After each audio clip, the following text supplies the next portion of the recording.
Yay, you're here! It's Achko Machko time! Let's learn, laugh, and play!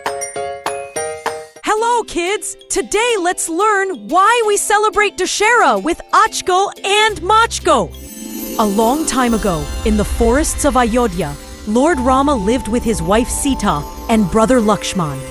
They were kind, brave, and loved by everyone.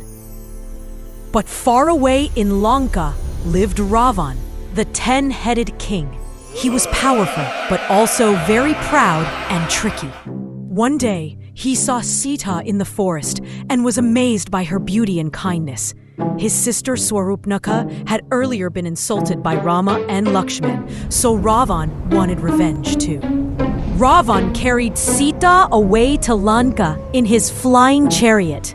Hanuman, the mighty devotee of Rama, leapt across the ocean to Lanka, spreading courage and hope. And then, the great battle began. Rama, with all his power and army, faced Ravana in a battle.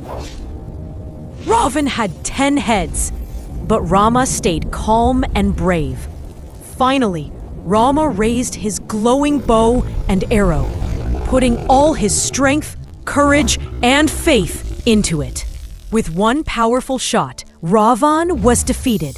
The sky lit up with sparkles, and goodness won over evil.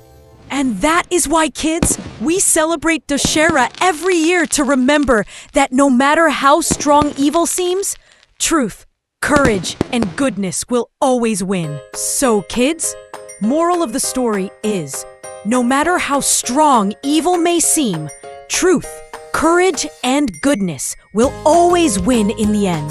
Thank you for watching. Don't forget to laugh, smile, and Achko